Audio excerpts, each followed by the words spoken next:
This is Neds AFL Unpopular Opinions with Alastair Lynch, Tom Rockliff and Dylan Leach. It's the only footy show where there's no agenda and nothing is classified. Hello everyone, welcome to Neds AFL Unpopular Opinions. My name is Dylan Leach. Joining me for another week is, well, they built this club on bricks, mortar, blood, sweat, tears, and Tom Rockliff, Port Adelaide legend.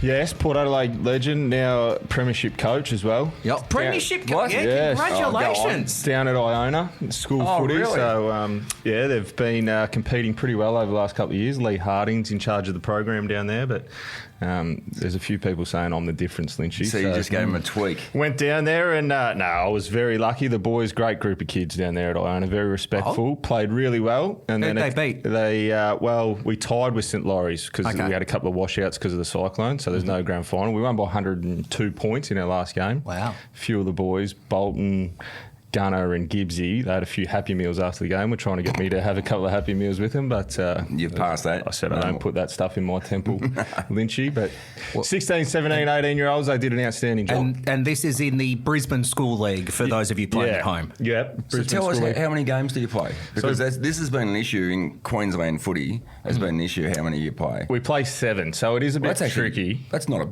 bad length season, really, because there's been years where they've played 3. Right. Yeah.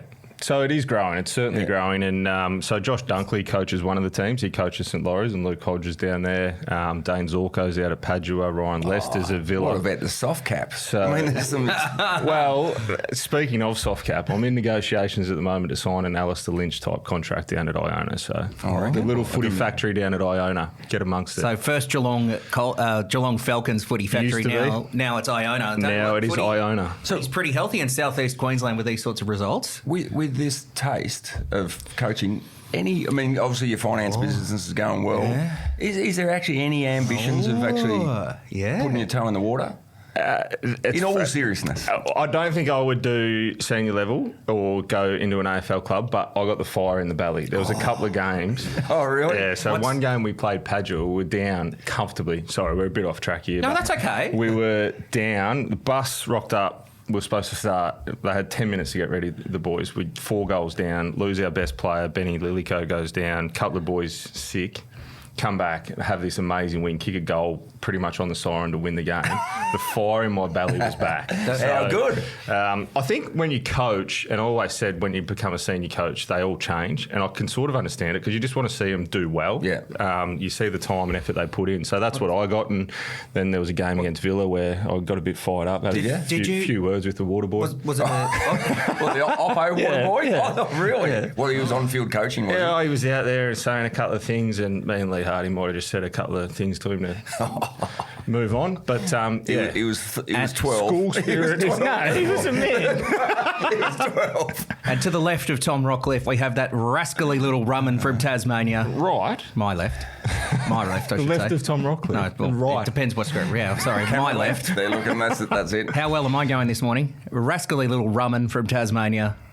Alastair Lynch. It's good to be on again. Another great weekend of footy. Not as good as our mate winning the premiership. My week was good. Iona won the premiership. Oh, yeah, here we go. What about the launch down at Tasmania? How good. Rum'un. Speaking of high school production. Yeah, straight out of the Rock of Stedford, old Rum'un. Tell us about Rum'un. Any danger of getting a decent stadium or something to present on? No, well, I think to be fair, I think for the online content viewing broadcast, probably the audio wasn't great, but I love the Rum'un. You do? The Tassie Devil, yeah. I reckon he's good. I've got some different feedback, yes. That makes one of us. Was that you in the suit? No, it wasn't actually. No, it wasn't. But no, I thought it was good. I love it. Yeah. Bit of character. It was good, yeah. Plenty of character. They used regecycled materials, I believe. School uniforms and stuff. Probably should have left them in the bin. Oh, geez, that's harsh. No, what's the backstory of Rum'un? Rum'un? Yeah. Rum'un's a very Tasmanian term. Right. A lot of Tasmanians still use, and actually I've had a few people say, "Did you name it?" And I can't take credit for the Rum'un name, but it's like calling someone, he's a character. Oh, he's a Rum'un. He's a character. Okay. Like he's a Rum'un. So right. Yeah, it's a Tasmanian name for a Tasmanian animal. Are you going to teach us some more Tasmanian slang throughout the journey? Oh, if you want. Yeah, go on. It's pretty. Yeah, rascally old Rum'un. Yeah, we'll work on it. We'll give you a word a week. So Rum'un's the first one, character, and we'll come up with another one. Tassie word of the week, because you learn and earn. I don't mind that. And also, you got to be part of the Brisbane Lions flag ceremony at the Gabba yesterday. Well, it was. That was a special occasion, and to be honest, I'd rather not do it because it's not about our era. It's about the current team and the current era. But to be a part of it, and if you work with him, if you're walking out on the ground with Simon Black, you're going to get good support. And so everyone loves Blackie, so that was good. And I thought the Brisbane Lions did it well. I mean, unfurling of the flag, a special time for the fans and the players. You can never not do that kind of ceremony well, but that was magnificent. Yeah. I'm still of the belief. I watched it yesterday, and I believe it should be a grand final rematch. The opening game of the season. Yeah. Make Sydney stand there and watch that. Oh, that's a bit. Line up because the first 15 minutes is going to be on. Yeah. Speaking about fire in the belly, like the opposition team, after they've been handed to in a grand final, then they have to stand through it again. Yeah, and I think it was unfortunate with obviously scheduled for opening round against Geelong, a night game for the whole spectacle. But yeah, so that wasn't ideal. Pyrotechnics in the day doesn't really do the job. No, and just to compound the issue, when you've got a jacket on. And it's 28 degrees and humid, and then they chuck the fireworks up. Can I open? It was balmy. Can I open with my unpopular or probably a popular opinion? You know what would have been unpopular? Yeah. What? If I didn't wear the jacket. Because that white shirt that I had on was see-through. Well, Blackie went without the jacket, didn't he? Yeah. Well, that's on brand for Blackie. He can pull that off, but mine was I'd sweat it up. Fair to say. I do not envy Josh Bowler and his team at the AFL that have to write the fixture. It is a thankless task. You cannot please everybody. And anyone calling for fairness in a fixture is kidding themselves. That's never, ever going to happen. However, there should be just some simple rules to go by, because yesterday at the Gabba, because we obviously record this in Brisbane, and this is a Monday morning timestamp for those of you playing at home, was some of the most uncomfortable, disgusting conditions I have ever had at a football match. Who thinks playing games in Queensland in the heat and humidity at midday is a good idea? That was so uncomfortable for everyone. Play night games in Queensland. They shouldn't be playing day games in Queensland. Should not be happening until maybe late May, because the conditions were putrid. Did you go out there pre-game? No, I was in the aircon inside. In all seriousness, I've never been to a football game where it's been as humid. Yeah, it was just so sweaty, and it dropped off probably by three-quarter time. It started to cool off a bit. But maybe if they played it later in the day, it would have been fine. But playing at midday, the hottest time of the day. I think Fade said this. Have you ever heard of a noon football game? No. I'm not sure I have. Well, it would have noon football game, let alone a 10 a.m. start if you're watching in Perth. Yeah, it's just one of those things. It was just one of those days. I got up at 5 and took dog for a walk. It was, here we go. You're up at 5 on your fitness campaign. It was again. 20. It was 23. It was muggy then, but then we got the rain. Yeah. It bucketed down, and then obviously once you get rain in Queensland, the sun comes back out, humid. And as you said, it is a tough thing, the fixturing. I don't envy the job. But I feel, that's got to be a little caveat you throw into the system. There just needs to be some general rules. It's like, okay, Queensland, play at night. Certain games, just go by the weather. Read the weather. And it's not, this is not about Brisbane. This is actually about the opposition team as well, that probably aren't used to the humidity, which is, why West Coast's performance early was so good. But the comfort for the fans in those humid conditions. No. And rest assured, I've got a hat on because I should have worn a hat yesterday. I'm burned to the shit out. The umpire wore a hat yesterday. Yeah. Umpires, let's get on to that. Oh, well, we will get on to that. Remember at the Gabba one time, Jim Steins wore a hat until Maxie Kennedy took it off him and ripped it up because it wasn't a done thing. But I mean, it would have been more comfortable to play in Perth. I know it was hot in Perth, but it would have been a dry heat. Yeah, and a late afternoon. Just apply some common sense. to the fixture. That they are things you can actually fix with the fixture. And yes, I know some people will go, "Oh, you can't have 2 games on at the same time." Yes, you can. World Sport has that all the time. It's okay. People will cope. Talk about 2 games. This is digressing. Next weekend, next Saturday night. Well, yeah. That's a helpful. We'll talk about that later. I'm just talking about in a situation where you have to deal with the weather. Sometimes you're going to face reality that, sometimes there's going to be multiple games on at the same time and we'll cope. But it's the comfort of the spectators and everyone involved. That was a big miss from the AFL. Put it in your notes when you're writing a fixture. Do not play in Queensland during the day in March. Right, done. What Done. else? Well, Other takes from the weekend. what do you got? umpires. Yeah. Well, Umpires. not to regress too much or smash them too hard, but the substandard at the moment, isn't it? From what we've seen, in my opinion, even the one yesterday. So the Jared Berry one where Harley Reid got him, he's mid-flight, he kicks it he's got pressure all around him and it goes out of bounds. They play deliberate out of bounds. Yeah. But the free kick count on Friday night was incredible.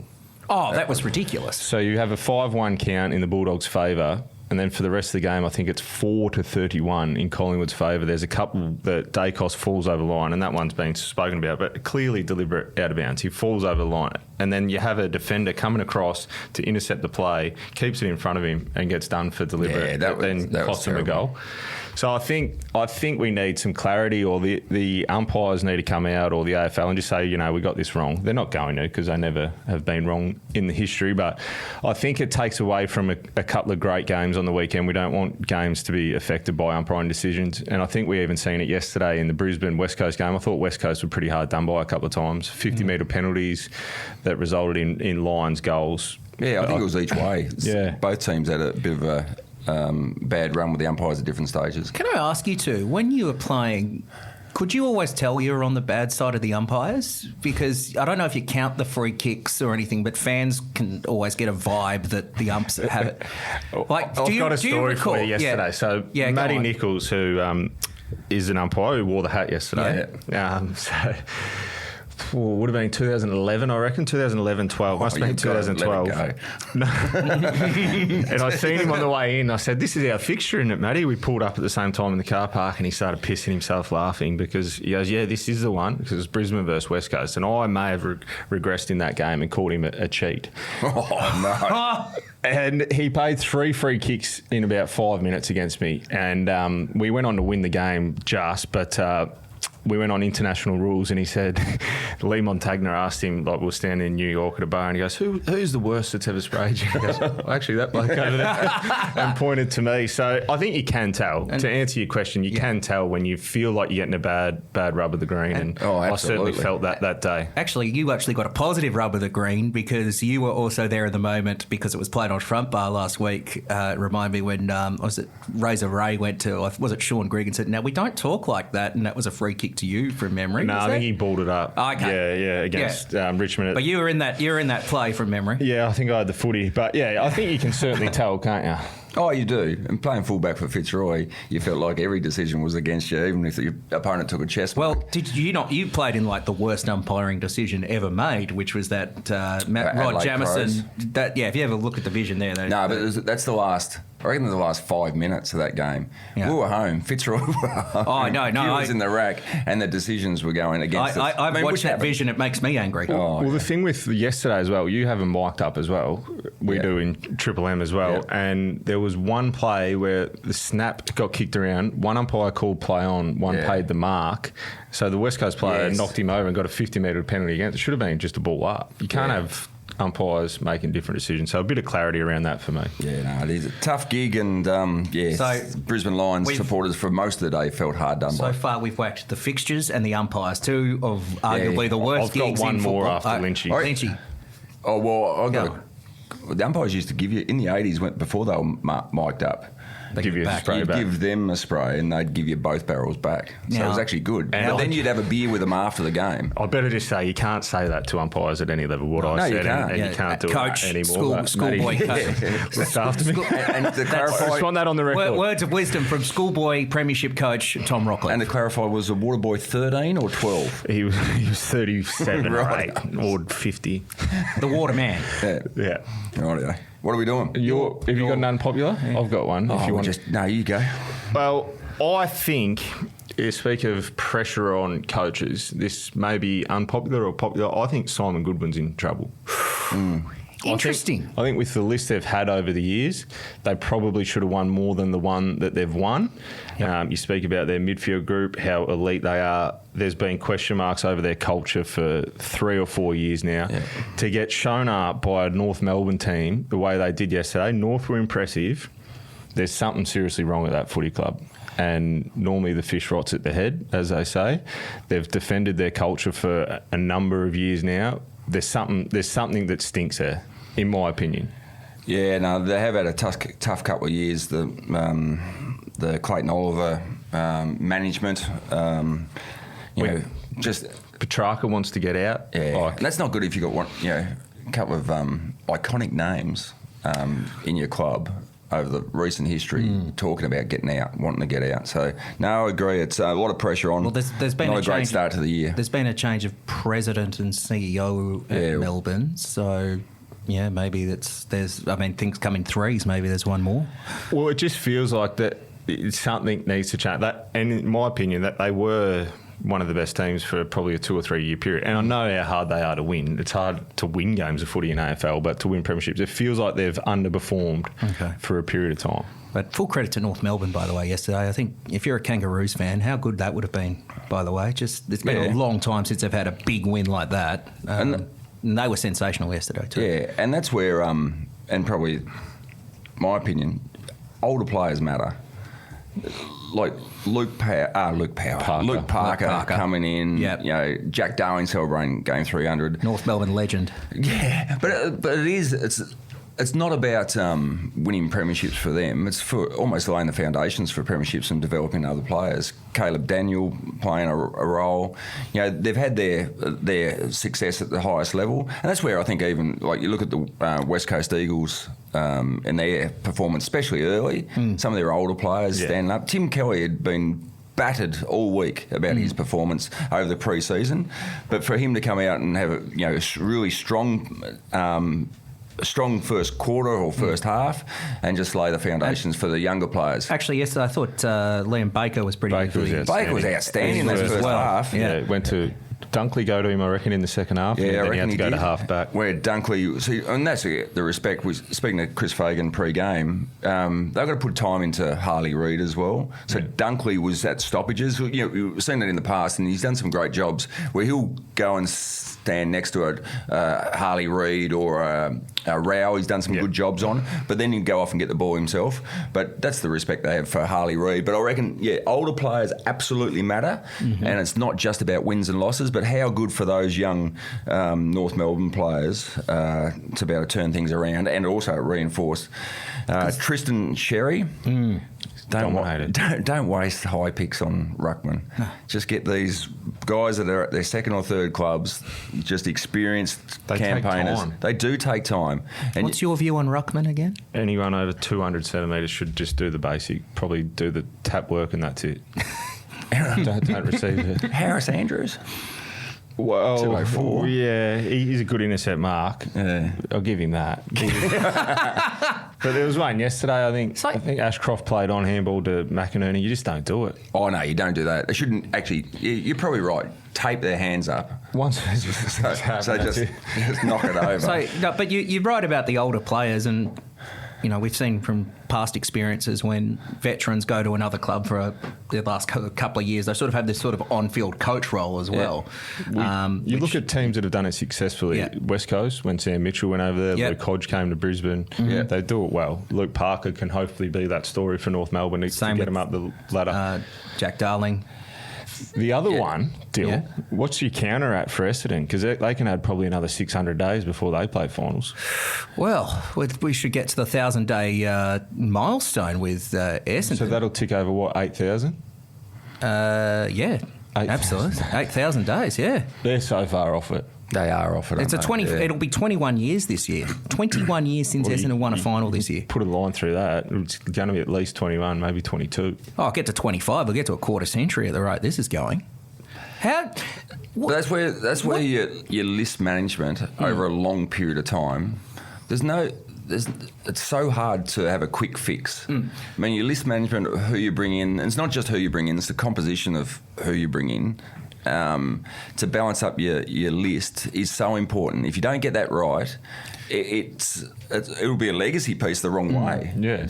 You just got to get the right people in. One thing your boss at Tasmania, Which boss? Yes. Brandon Gale, when he started at Richmond in 2009, and like we always go on about when he did the big call, we're going to win 3 flags, 75, and he got them all right, by the way, is he did a presentation to... I remember this because he did it to all the members, and it was what we called an honesty chat about where the club was. And I think Essendon needs this. Essendon has been stuck on a doom cycle for the good part of 20 years, where we get a couple of good players, we make finals, but we don't do anything, and it's just rinse, wash, repeat. There's no bottoming out, there's no topping up. It's just looking for sugar hits, looking for little things. But isn't that what they're addressing now? And that was the statement with the extension of Brad Scott's contract. I know. Your leaders and your coach is always going to be on the pump when you're not winning games. But I think that was a statement saying we do understand where our list is. Yeah. And this is and probably Essendon supporters get sick of hearing a rebuild. But they've got to get some stability in the place and get the key assets on and off the field right. Stick with. And to that point, I think what you speak about getting the talent through the door, so that's one aspect of it, which they've had some high picks. Maybe they've got it wrong. Maybe they overpaid for Mackay as well. History will tell us the answer to that in the future. That's a prime example of list management. Yeah. It's not just grabbing an asset. They've got to cost the right... You can't compromise your list. And the next point to that is the soft cap needs to increase now because it's below the levels pre-COVID. They need to increase it so that a club like Essendon, all these developing clubs, North Melbourne, they can employ more development managers. So you have, for a rebuilding team, if you have an extra 2 development officers where Brisbane may use their coaches differently in the fact that they might bring in a senior assistant coach or someone like that because they're trying to win the flag. These rebuilding teams, if they can have more in development, like you don't spend more in your development so that you can fast track to get them 2-3 years, bang, they're all This is just Rocky trying to get a job after his premiership success. No, I don't want a job. Do a pitch. I mean, but say the extreme case, like putting together your football department for the Tasmanian Football Club, which is going to be a lot of young players, 17-year-olds, men and women that are going to come to Hobart, so they're going to move away from home, and so your list is going to be relatively young. That's where clubs, almost outside of your soft cap, you should be able to almost spend what you can in that welfare or player development area to support these kids, so that, because I think there's arguments about have your recruiting team identified the right person, or have they not been developed? That's right. In the club. So I think it's twofold. You've got to find the right ones that fit your environment and then develop them properly and support them. There'll be a lot of speculation if we're talking about, Essendon attracting certain... If we go back to Essendon, would Essendon... I mean, obviously he'd be great, no matter if they get him or not, but say Harley, the rumours about Harley Reid are true and he picks Essendon as a club. Is that a smart move for Essendon? Because something tells me that just reeks of Messiah complex. We'll just get him and he'll fix everything. Well, kind of thing. Again, it's not just one player. But that's kind of been the mantra a club like that's had for a while. But you'd look for 3 or 4 players to come around that person and put the right people around him as well. But I think, and I've had this discussion before, to make Essendon successful, to be that person or be involved with that change, that evolution, to see them win finals again or win a premiership, it'd be enormous. It'd be like, as we've spoken about before, like Richmond, were a dormant, sleeping giant for a couple of decades. Then all of a sudden it hits, and once it hits, they'll be the biggest club in the country. Oh, absolutely! It'll be huge. I think it's an exciting opportunity. So I think there's plenty of attraction for key young players to actually go there. But if I was going there, I'd be wanting 3 or 4 others to come with me and make a real go of it. Shore them up a little bit. Yeah. Indeed. All right, moving right along to the next segment here on AFL Unpopular Opinions. We are going to have a quiz. No idea. You boys ready? It's a concern. Let's go. Let's go. This is AFL Unpopular Opinions here on Neds. You're listening to Neds AFL Unpopular Opinions.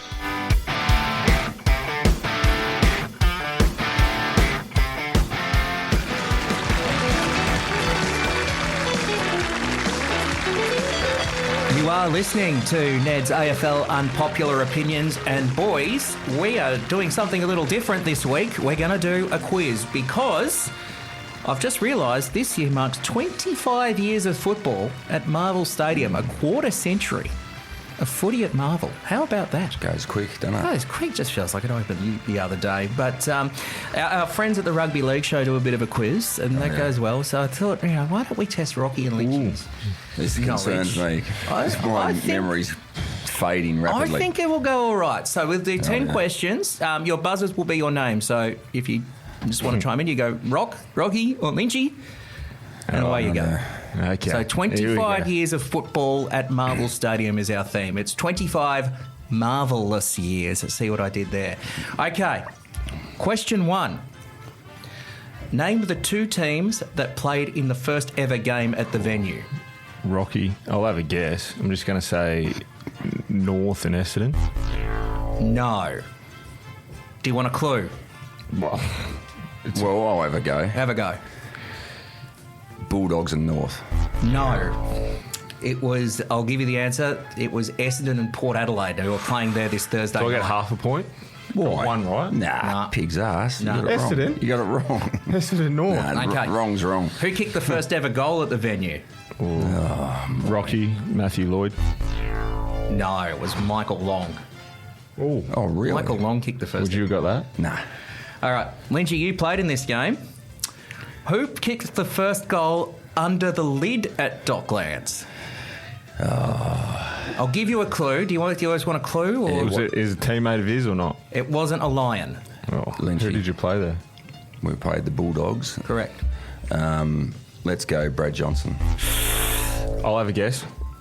Rocky, have a guess. Gia. No. This quiz is going well. This is real You're good, really isn't it? struggling here. You want to open up with a couple of softness. Couldn't be harder questions, could they? Yeah. We'll get to the easy We've one. got 40 players to pick from. Jose Romero kicked Gee whiz. All All right. right, this is that. All right. Who kicked the most goals in a single match at the ground? Yep, Lynchy. Not me. Mm-hmm. Mark Lacroix. Correct. Yeah, well, He I'm not kicked going to 12. expand on that and He risk kicked getting it 12 wrong. Yeah, against 12. Essendon. He gave me a point. Lynchy got it. You're slaughtering this. Rightio. right. I'm off. I reckon I Okay. can tack me way home from here. Tom Rockliff holds the record for Rocky. Lynchy. Oh, Well, he got it right off air before. Cause No, yeah, right. 48 against Carlton, I think round that. 13. No, that wasn't. 100 and what? That wasn't the question. Oh, 193 points. Tom Rockliff holds the record for 48 disposals at the venue. Yeah. Who shares it with him? McRae. No, Scott Thompson. No, the Thompson from Adelaide. No. That is Scott Tom.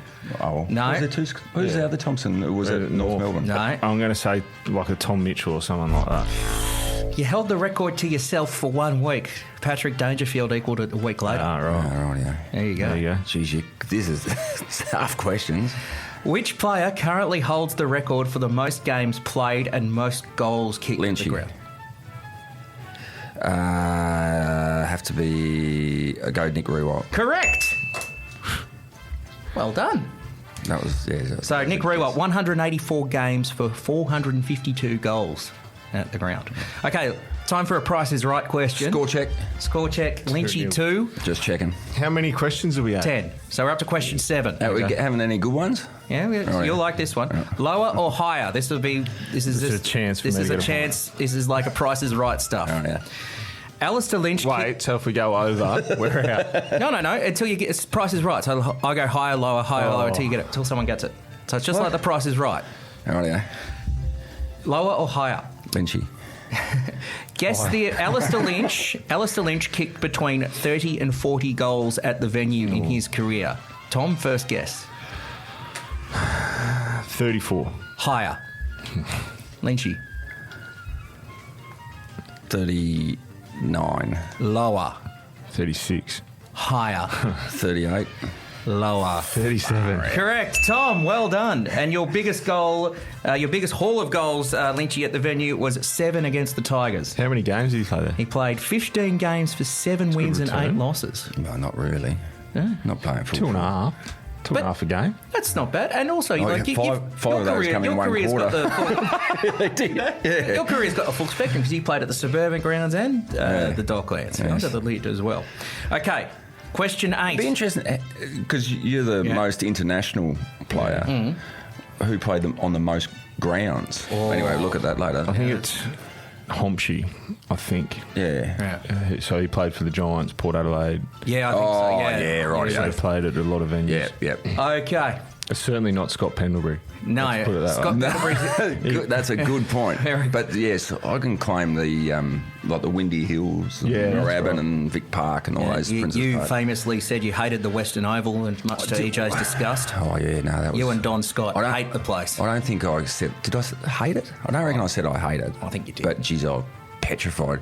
So Big Teddy come out on the Channel 7 News the next day and just ripped shreds off me. I didn't say another thing for 2 years. Probably one person you don't want to upset. Nah. Okay, surely one of you will get this. Name all the sponsors of the Lynchy. Docklands event. Lynchy. Telstra Dome, Yep. Marvel, Yep. Etihad, Yep. Colonial. I'll pay that. What do you mean you'll pay that? Yeah, that's correct. That's all 4. That's all 4. Yeah. Yep, all 4. So Colonial Stadium from 2000 to 2002, Telstra Dome 2003 to 2008, Etihad 09 to 17, and Marvel is the current. We can't win. Well done, Lynchy. Jesus. You're home. Let's just see how. Let's see if Rocky can get some. I would have got that one. Okay. St Kilda Geelong, round 14, Highest 2009. scoring One of the greatest games ever played. Also got the record crowd for the venue of. Is that the winning streak? Lynchy. No, that's not part of the winning streak, unfortunately. Lynchy. Yep. Peter Riccardi.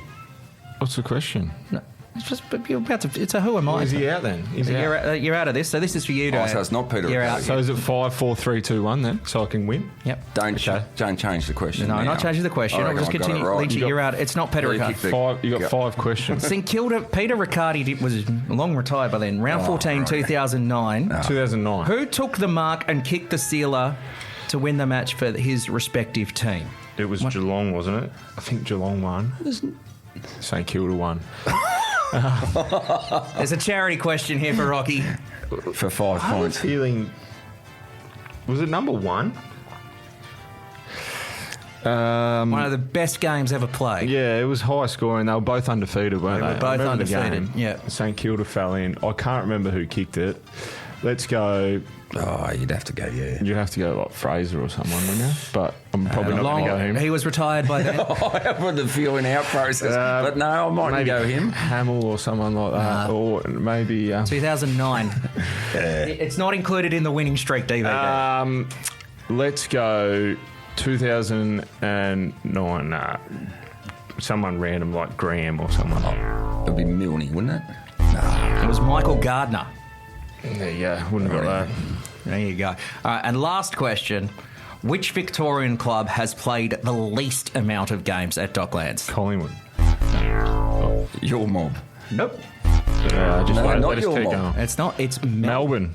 Correct. I'll give that to Tom. It's Melbourne. 5 points all square.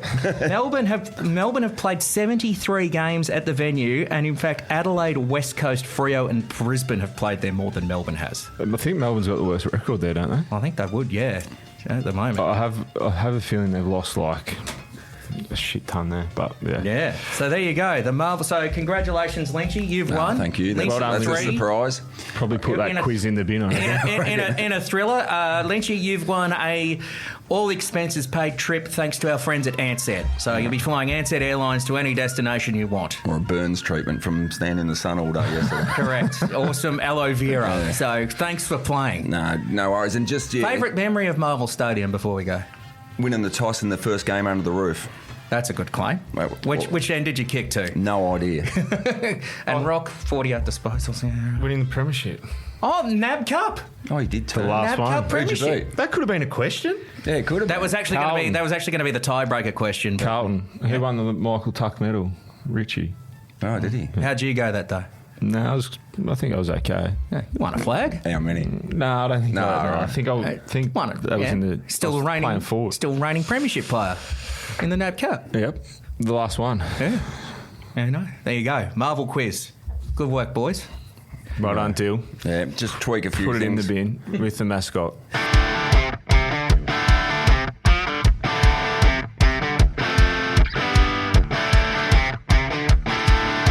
Time to wrap up here on Ned's AFL Unpopular Opinions. Now, you actually alerted me while we were off air, Tom, about the mascots fighting the South Sydney mascot, Reggie Rabbit, just doing a push and shove. Lynchy, I didn't say it. Against one of Lynchy's Sharks, but It was a high fend on the young kid. do you think, how would Reggie Rabbit go against Rum'un? Oh, Rummin. Straight for the throat, Rummin. Have a look Would at he? him. Have a look at him. And they're like the bull terriers. Once they lock on the Yeah. devil, that's it. You're Right. not getting them off. It'll control the rabbit? Oh, that's what they do. That's what devils do. They just stalk the rabbit, Oh. bang, and Get him. gone. So we need, maybe we just need to get like a UFC type octagon, get Rum'un in there, get Reggie Rabbit in there, and away we go. Oh, it'd be embarrassing. Rum'un for the win. Chuck Rummin in with the Hawks, Yeah. Eagles, be feathers flying everywhere. Don't worry.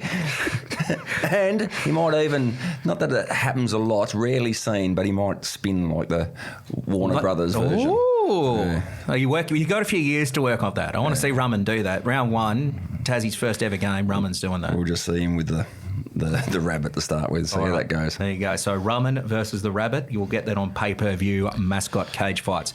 Boys, what are we up to? Round 3 in the AFL this week. Of course, we've got the snapshot coming up later. Tom and Rocky, how'd you go in the multi? I don't know. I think we lost. I think you lost. By the way, speaking of winning, I think we lost. Speaking of winning bets, if you follow the Ned socials, there's Dylan's bag of snags on a Thursday, and that got up this week, $6.70 if you don't mind. So What's your tip? I just pick a few goal kickers and chuck it in a multi, and away we go. Well done. I see you going in Oppo to Rocky. No, it's an additional type thing. So Dylan's bag of snags got up. Thank you very much. What are we looking forward to? Some cracking matches ahead. Great games. Gotta say. I'm going to go with what I went with off the top about Simon Goodwin being under pressure. If Gold Coast Suns get hold of him at the MCG, it's recording Monday morning at 9:30 local time. The Gold Coast Suns are favourites on the Neds app. $1.88 to Melbourne, $1.92. At the MCG... Jeez, that is a good game. That'd be a good game to go watch, wouldn't it? Gold Coast Suns, if they win, they do a lot to play finals footy. We know they had their struggles on the road, but if Melbourne lose, what's the fallout? And if they lose big, what's the fallout? Oh, the crosshairs will be on them and take the pressure off a lot of other coaches at the moment. But yeah, well, you can't, in the first 3 weeks, you can't, there's no one getting sacked or anything like that, but the crosshairs will be coming in. You're not suggesting Goodwin gets sacked after 3 rounds? Not after 3, but mid-season, I think. Like the storylines out of that game. Massive story. Oh. Well, what's the biggest story? Melbourne, well, it's probably a stupid question. Melbourne's loss or Gold Coast win? Well, Gold Coast wins big story because it's like, well, hang on a minute, they can play finals. But the biggest story out of it would be Melbourne. It'd have to be. 0-3, touched up by North Melbourne, beaten by the Gold Coast Suns. Yeah. An intriguing game. That will be a great game. But I think then the Gold Coast's away record would be 3 in a row because they won their last match at the MCG against the Tigers last year, then obviously West Coast. So They've they had can a couple of buys. have a couple of buys as well. But, Richmond and West Coast. That's wins and wins. So you want to take that on notice, like how the AFL just eases Gold Coast into the season, like with your quiz. Couple of softness, couple of half volleys early. Give us a chance. Get us in, get us going. What are you looking forward to, Alastair? Well, any number of games. There'll be, with Rocky's sort of macabre look at footy, Yep. Essendon Port Adelaide. That's going to be Which, of course, was the first ever match played at Marvel Stadium. Hence weren't they? that's celebrations. Into, so that's Thursday night, into Carlton Bulldogs. Oh. Again, Carlton Bulldogs. at time of record, the odds are Carlton $1.88. Oh, here we go again. $1.92. Got the crosshairs. Vossi. Well, yeah, dogs. What if they lose? You may see a coach sacked in round 3. No way. No chance. You know Carlton just jump. Yeah, no, Carlton They're are better like than cats that now. on hot tin roofs. Oh, they'll be Is frothing. Blues Radio back again this Friday night? There's I hope nothing so. better than seeing Andy Marr cry. Gee, it makes me happy. So that's a massive game. That's Yeah. a huge game. Saturday night, multiple. I know we talked about fixture frustrations. Saturday night, we got Hawthorn and Giants and Brisbane Geelong on at the same time. So, Well, you can sort of understand that though, can't you? yeah, well, I mean, it was a rescheduled match. Yeah, it would be a standalone. They're going to be both cracking games though. So, multiple, Hawks v Giants. multiple Oh, screens. it's in Tassie. Yeah. But It's in- about time Tassie got a decent Why are they match. playing Saturday night down there? Do they even have lights in Tassie? Oh my goodness! I'll get the devil, get Rum'un to tear your throat. They've probably gone all renewables and they won't work. out. But no, Yeah. but there's 4 games on Saturday. Yeah. There's only 2 on Sunday. Well, that's why it's called Super Saturday. Yeah, no, good. We'll tune into Fox Footy, 5:04 The other for game. all your Have games. you had a game yet? Sorry, that was a bit hard. Yeah, I'm a bit Have you soft. picked a game yet? Or you said all of them? Yeah, you picked those. Yeah, I went. And The last game to Last see how game. they're at. If I've West got- Coast beat I was Fremantle, about to say the you might have Western, another coach sacked. the Western, the Western Derby on no matter where they are on the ladder. Well, they're 17th and 18th at the moment, but that is always exciting to look forward to. I always look forward to the Western Derby. West Coast play the way they did on the weekend, they'll go close to winning that game of footy. Absolutely. Oh yeah, they were good to watch. They were good. They'll be a bit tired because they were cramping a fair bit, but that's what happens with the weather. Western Derby is always one to get excited about. It's actually one of the must-watch fixtures. Great round of footy. It is bloody another good round. And, Great crowds coming through. Sydney and Collingwood have the bye because round 0. Boys, we're going to wrap it up. Tom, you're on with Ryan for the snapshot. That drops on Tuesday. Lynchy, thank you, as always. Thank you. Give our regards to Rum'un. Yep, Rum'un quiz. You're a Rum'un. Well done, quiz. We'll catch you next week. Not exactly Tony Barber. Thanks for listening to Neds AFL Unpopular Opinions. Enjoyed the podcasts? Remember to like and subscribe wherever you get your podcasts.